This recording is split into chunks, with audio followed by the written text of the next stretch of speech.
वातावरण सुद्धा विसरले, कोण आले कोण गेले तेही विसरले. अमोल पाटील आले हे बी माहिती नाही, हे बी विसरले. एक रूप झाले, तन्मय झाले, मनच राहिले नाही. अलग लक्षात. त्या प्रकारचं पूजा पाठ करायचं. मरेमिंड देवा मरयाला आगदा म्हणजे विसरू शकत नाही असे पूजा त्यांनी त्या ठिकाणी करायचं. आणि त्यांचे एक तत्व काय आहे? नम्रता. भृत्याचार बाळगणारा व्यक्ती. भृत्याचार म्हणजे शिवभक्तांच्या समोर कधीही तोंड वर करून ते बसत नव्हते, एकदम नम्रतापूर्वक व्यवहार करत होते. शिवभक्त म्हटलं तर कोण आहे? शिवभक्त म्हटलं तर कोण आहे? शिवाला प्रिय असलेले लोक म्हणजे शिवभक्त. ममकाय शिवभक्त. जशा प्रकारे वडील आणि लेकरू, लेकरांच्या वाहवा होत असेल, लेकराला मान मर्यादा मिळत असेल, वडिलाला त्रास होते का? वडिलाला खुशी वाटते, समाधान वाटते. माझ्या लेकराचा एवढा मान मर्यादा मिळतो,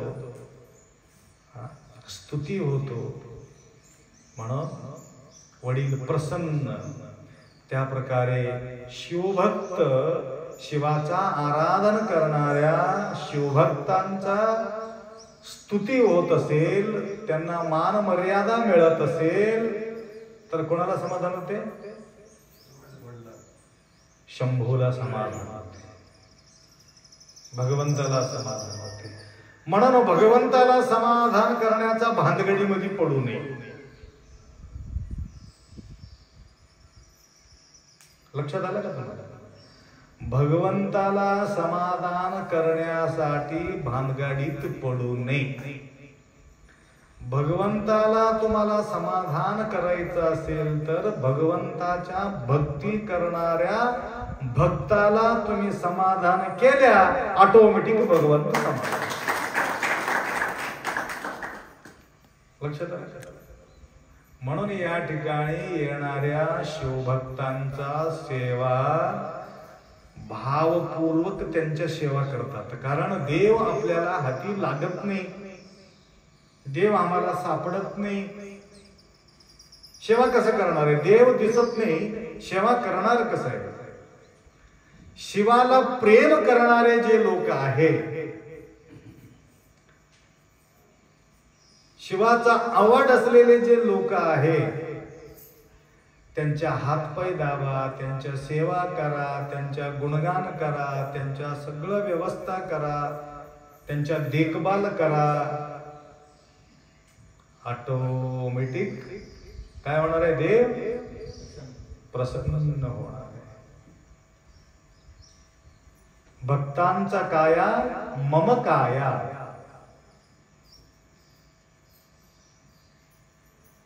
म्हणून देव हाती लागत, परंतु देवाचं गुणगान करणारे लोक तुमच्या हाती लागतील. म्हणून शारदा माताला कळालं, या खटाटोप करत बसण्यापेक्षा इथं शिवभक्ताचा सेवा केली की संपलं, कुठं हुडकत जाऊ देवाला. म्हणून या ठिकाणी सेवा केली. अजून संकल्प केले, आप्पा प्रतिवर्ष दरवर्षी आम्ही 11,000 रुपये तुम्हाला देतो, परंतु सेवेची संधी द्या आम्हाला. सेवेची संधी. फक्त शिवभक्ताचा सेवा केलं, शिवाचा सेवा केलेले पुण्य लागते. बघा शोभा किती भाग्यशाली, किती लोकांचा सेवा घडते त्याला. शिव तर सापडत नाही, शिवाचं नाव घेऊन येणारे लोकांना प्रसादाचा व्यवस्था करून ते कसे बी राहते ते लोक, चांगलं राहू दे मंगळ राहू दे, परंतु देवाचं नाव घेते येतात ना, देवाचं नाव घेऊन या ठिकाणी येतात म्हटलं तर ते देवच समजून घ्यायचे. अतिथी देवो भवा, त्याला म्हटलं अतिथी देवो भवा.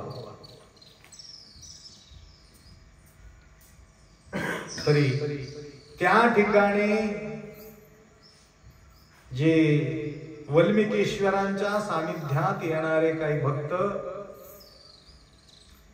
त्यांच्या मनासारे मनोभावनातून त्या ठिकाणी सेवा तो करत होता. तेवढंच नम्रता त्या ठिकाणी बाळगत होते. कितीही कठोर व्यक्ती आला तरी सुद्धा त्यांना थोडासा मार्गदर्शन करत होते. कठोर व्यक्तीला मार्गदर्शन करायचं आहे. नम्रता बाळगणाऱ्यांचा नम्रतापूर्वक सेवा करायचं. हे कोणाचं काम होतं? मेरेमिंड देवा त्यांच्या नाव. असा सेवा करता करता एक दिवस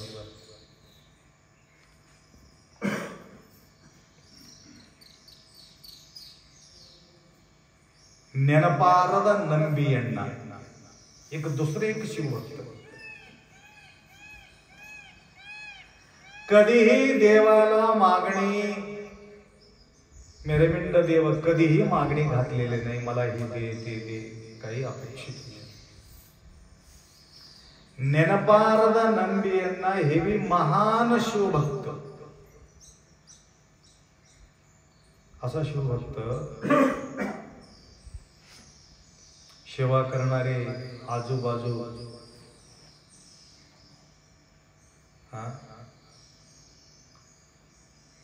सगळं महिला राहत होती, सगळं सेवा करणारे. 10 बोटाला अंगठी, सोन्याचा माळ, काहीतरी 1.5-2 किलो सोनं त्यांच्या अंगावर राहायचं.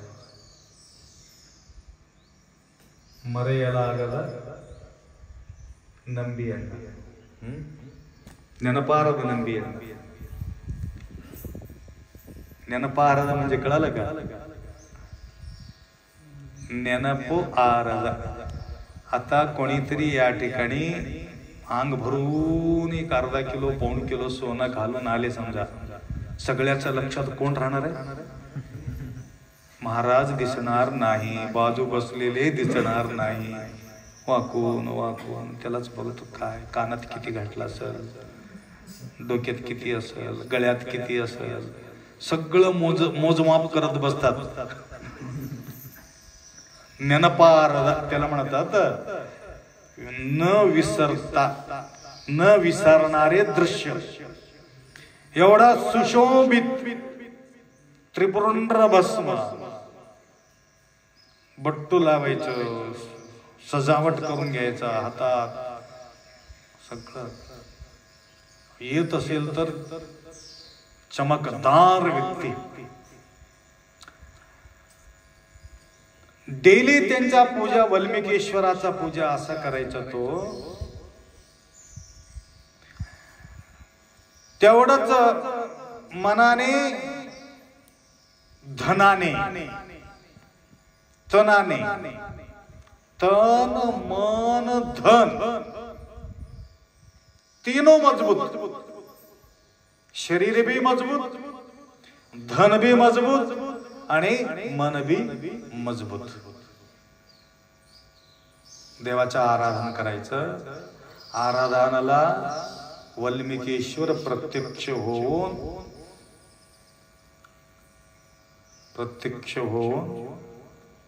काय करायचं? 1/2 क्विंटल सोनं देत होते डेली. समोर येणाऱ्या व्यक्तीला 1 मुठभर की वंजळभर घ्या घ्या म्हणून वाटप करत यायचं. सगळ्याला वाटप करत यायचं. त्या काळामध्ये आम्ही सापडला नाही, आम्ही जवळ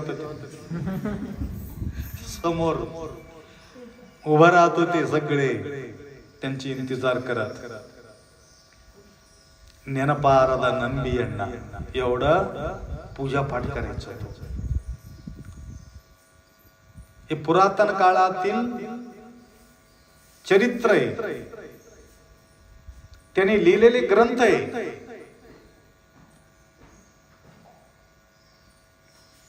एक दिवशी शिवरात्री करून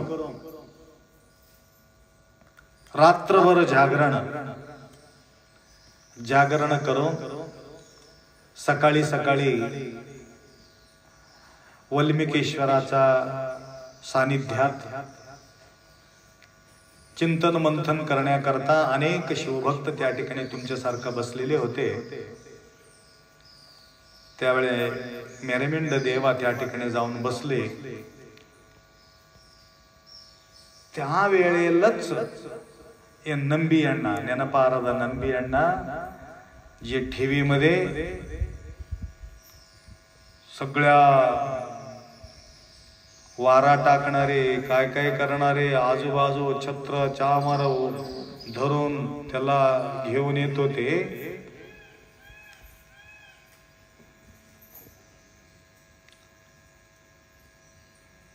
त्या शिवभक्ताला बघून सगळे शिवभक्त उभा राहिले. परंतु यांच्याकडे न पाहता,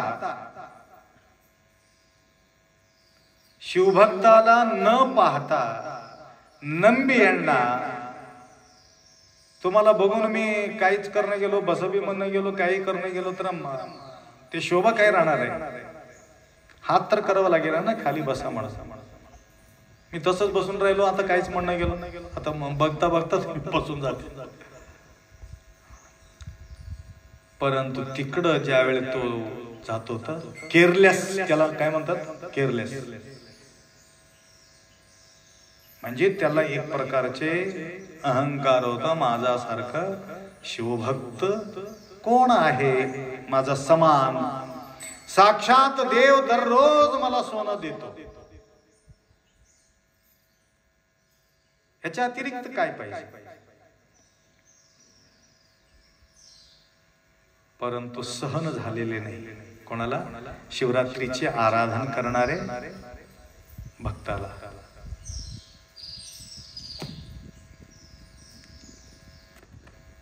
त्याला रोकवा म्हटले. या मंदिरात त्याला जाऊ देऊ नका, त्या माणसाला अहंकारी व्यक्ती आहे असं डायरेक्ट म्हटले. त्याला बोलायची हिंमत कोणाचीही नाही, त्याला जाऊ देऊ नका म्हटलं. असं म्हटल्याबरोबर वळून बघितले. तू कोण मला रोखविणारे, महान शिवभक्त आहे मी, कोण रोखते बघतो म्हटलं. तर सगळे शिवभक्त एक होऊन गेले, जायचंच नाही म्हटले. यांचा साथ मिळाला होता ना, रोखविले. जाऊ देत नाही आत. माझ्या जवळ एवढा ताकद आहे, मंदिरात जायचं गरज नाही, मंदिराचा बाहेर उभा राहून मी त्या देवाला प्रसन्न करून घेतो, देवाला स्वतःहून माझ्यापर्यंत यावं लागते असं म्हणून प्रार्थना सुरू केला. आता या भक्ताला बघा, एक या भक्ताला बघा, कोणाला मान्य करावं. या ठिकाणी शिवभक्ताला अपमान केलेले एक ठिकाणी अत्यंत प्रीतीपूर्वक प्रार्थना करणारे ನಂಬಿಯಣ್ಣ. ನಂಬಿಯಣ್ಣकडे गेलं तर यांचा अपमान होईल. देव त्याला प्रसन्न झाले, आमच्या का मान राहिले का.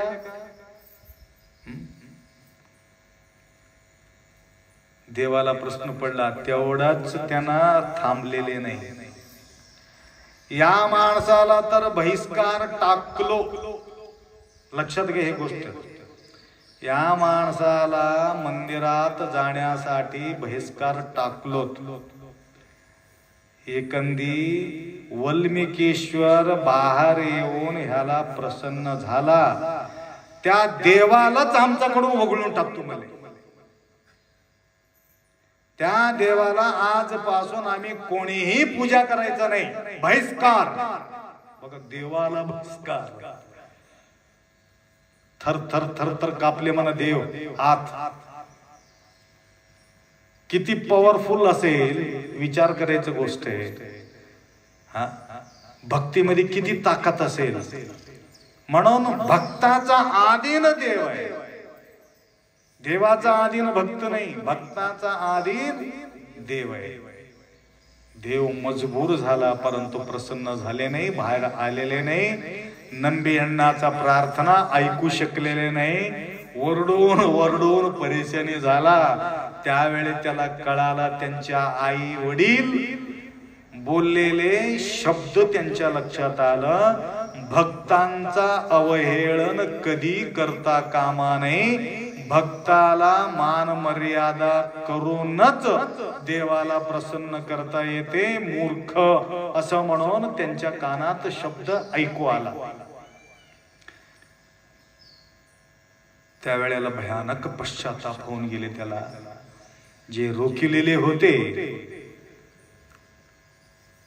त्या मेरमिंड देवाकडे झाला, गेला, जाऊन साष्टांग दंडवत टाकला. ते सगळं सोनं सहित लांब पडल्याचं जवळ सोनं नाही, चांदी नाही, का नाही. भाळे भस्म लिंग गळा शोभे रुद्राकांच. मुखी मंत्र पंचाक्षर धन्य धन्य ते शरीर. फक्त शिशोभित असलेले अष्टावरण धारण केलेले व्यक्तीच्या समोर सोनं धारण करून घेतलेले व्यक्ती लांब पडला. माझ्याकडून मोठा गलती झालेली, माफ करा. माफ करा म्हटलं. ज्यावेळी यांच्या जो अहंकार चढला होता, अहंकार निरसन झालेले आहे, त्यावेळी अशा शिवभक्तांना मी त्रास दिलो. यांना पश्चाताप होऊ लागला. नंतर मी असं जिवंत राहून काही मतलब नाही म्हणून खड्ग घेतला आणि ज्यावेळी हाणून घेत होते त्यावेळी त्यांनी म्हटलं, माझा अहंकार तोडून टाकले ह्या खडगानं, त्याकरता तू माझा गुरु आहे तसं तू करू नको असं म्हणून ते रोखून टाकले. त्यावेळी दोघाही आलिंगन करून घेतलं. म्हणजे सांगायचं तात्पर्य नम्रता. म्हणजे शिवभक्तांचं काय शक्ती, तर त्या शिवभक्ता समोर धन द्रव्य काही कामाचे नाही. अहंकार चढतो. येशू ख्रिस्त म्हणतात, सुई राहते की नाही, सुयाला एक धागा घालायचा राहते, सांद, त्याच्यातून ऊंट घालता येते म्हणे. येशू ख्रिस्त काय म्हणते, त्याच्यातून उंटाला पास करता येते, परंतु पैसा असलेले अहंकारीला मात्र करता येत नाही. बघा, तेवढा पैसाचा अहंकार, धनाचा मध त्याला म्हणतात, मस्ती, धनाचा मस्ती. ಗರಬಡಿದವರ ನುಡಿಸಬಹುದು, ಶ್ರೀಗರಬಡಿದವರ ನುಡಿಸಲಾಗದು. ಅಣ್ಣ ಬಸವಣ್ಣ ಮಾಡ್ತಾರೆ, ಗರಬಡಿದವರ ನುಡಿಸಬಹುದು.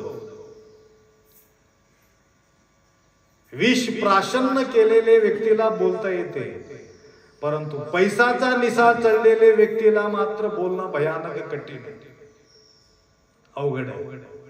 असा निशा माझा उतरून टाकलात, माझा अहंकार तुम्ही निरसन केलात, तुम्ही माझा गुरु आहात, मला मार्गदर्शन करा. त्यावेळी तिने सांगितलं, सत्यಕ್ಕೆ ಒಳಗಾಗು असत्यಕ್ಕೆ ಹೊರಗಾಗು, ಐಗಟ दूर लिंग अरिवदಕ್ಕೆ. त्या लिंगाला तुला समजून घ्यायचं असेल तर सत्याच्या अलीकडी राहा, असत्याला पलीकडी राहा. असत्याच्या पलीकडी, सत्याच्या अलीकडी, असं मार्गदर्शन त्यांनी केलेले आहे. अशा प्रकारचे अनेक वचन त्या ठिकाणी त्यांनी लिहिलेले आहेत. वचन आहे त्या मेरमिंड देवाचं वचन आहे, मार्गदर्शक वचन. अग्नी जे आहे, अग्नी कुठं कुठं उत्पत्ती होत असते. पाण्यात सुद्धा अग्नी उत्पत्ती होते. पाण्यात अग्नी उत्पत्ती होते. कडकडाट वीज आहे की नाही, हे कडकडाट पाण्यातून घर्षणामुळं वीज तयार होते. मावळते कुठं? पाण्यामध्येच मावळते, पाण्यामध्येच तयार होते, पाण्यामध्येच मावळते. आई जवळ उत्पन्न होते, आई जवळच समावेश होते अग्नी. आणि दगडामध्ये सुद्धा उत्पन्न होत असते इस्तू. परंतु दगड घर्षण करत असताना दगड फुटून जाते, अग्नी प्रकट होते. अजून एक, लाकडीत सुद्धा काय होते?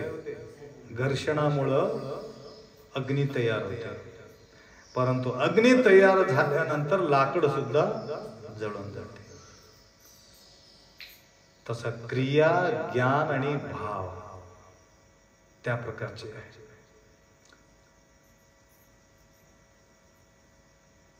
म्हणजे ज्या ठिकाणी उत्पन्न झालेले आहेत त्या ठिकाणी समावेश होणे हे शारीरिक क्रिया, शरीर,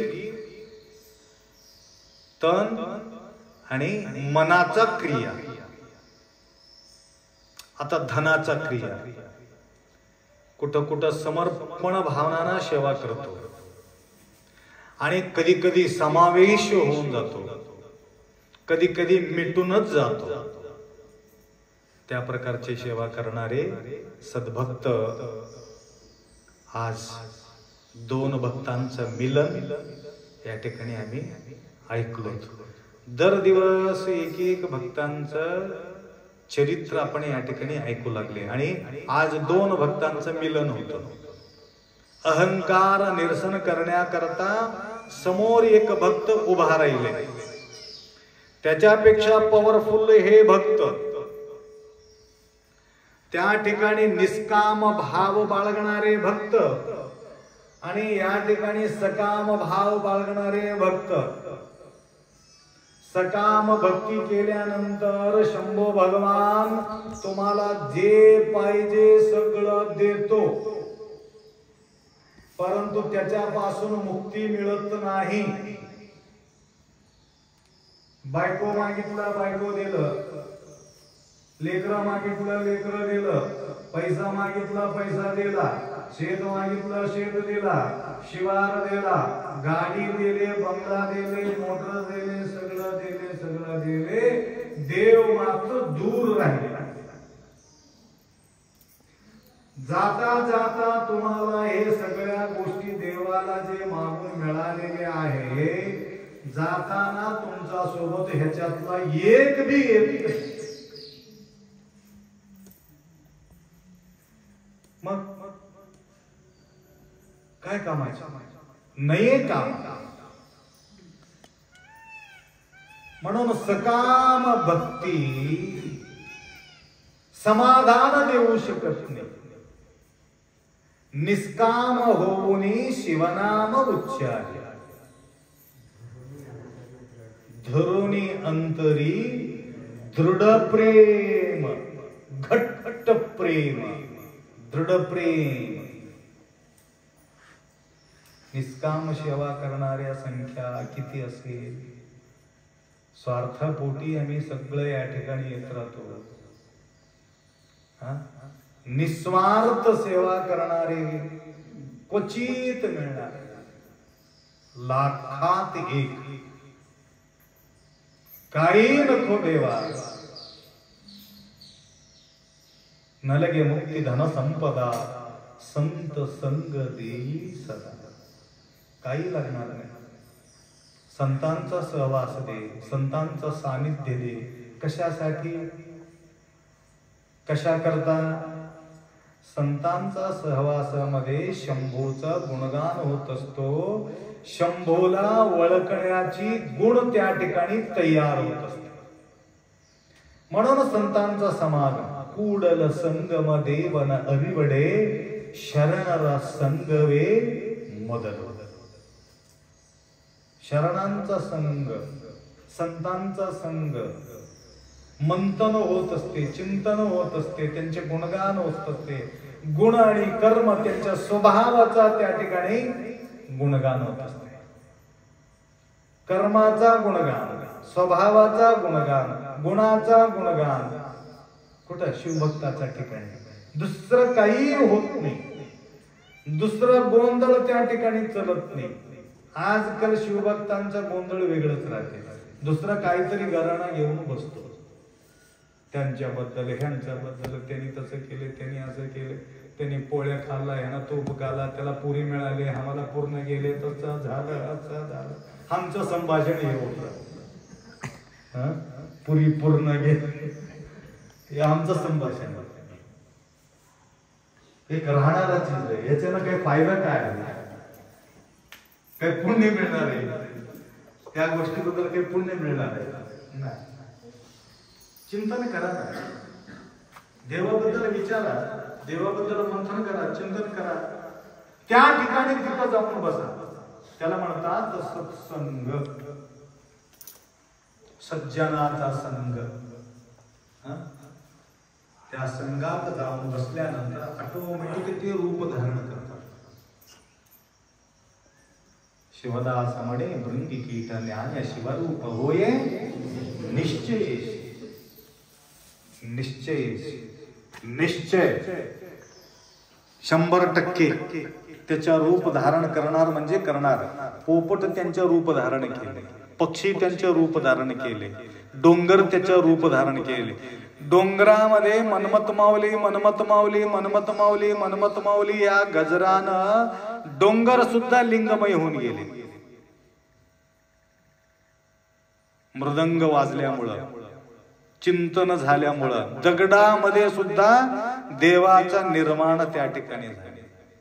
देव सुद्धा धावून धावून धावून मठाला आले. आले की नाही? सकाळी बसवले की देवाला धावून धावून आले. नदीतून वाळूमध्ये, पाण्यातून वाळूमध्ये, वाळूतून जेसीपी मध्ये, जेसीपी मधून लारीमध्ये, लारी मधून बरेचशा लाऱ्या सगळ्याकडे जातात. ते लारी इथं येणं म्हणजे विचार करायची गोष्ट. डायरेक्ट कपिलाधारला येऊन ते बी शोभा माताजीच अंगणात पडणं म्हणजे किती किती भाग्यशाली आहे. बघा, म्हणजे ज्यांना पूजा करून घ्यायचं आहे हे करू शकतात पूजा म्हणून त्या देवाला कळालं. ज्यांच्या आराधक आहे, आराधन करणाऱ्या व्यक्तींच्या सानिध्यात मी जाऊन बसावं. बघितले कोण त्याला? कोण बघितले? सुरू बघा, त्यांनीच बघितले. ते उघडा झोपले होते म्हणजे परत दगड दिसत होता, वाळू मध्ये दिसला नाही. कस काय घट्ट दिसलेले म्हणून पलटून बघितलं तर देव दिसला.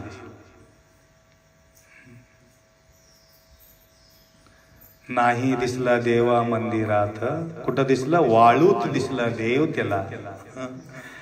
या ठिकाणी येऊन आज प्रसन्नतापूर्वक त्या ठिकाणी प्रतिष्ठापना आपण केलेले आहोत. त्यांच्यात सुद्धा जय जयकार या ठिकाणी झालेले आहे. म्हणजे धावून येतात, धावून धावून धावून धावून येतो. ऑटोमॅटिक टचिंग होत राहते. त्या प्रकारचा शिवभक्त दगडाला सुद्धा कळते की आम्हाला कुठं जावावा. दगडाला कळते ओ, माणसाला कळण्या गेले आम्ही कुठं जावं. विचार करायची गोष्ट. म्हणून आज अशा प्रकारे निष्ठावंत शिवभक्तांचं त्यांचे जीवनाधारित अनेक गोष्टी तुम्ही ऐकलात. फार आनंद वाटला. असाच सेवा करण्याची संधी, सद्बुद्धी, गुरुमाऊलीचा आशीर्वाद तुम्हाला निरंतर लाभो एवढा अपेक्षा व्यक्त करून 2 शब्द या ठिकाणी विराम करू. सांबजे नम पार्वती. कधीतरी निघते असा शब्द, कधीतरी. डेली प्रवचन करावं म्हटलं तर होत नाही असं, कधीतरी निघत राहत.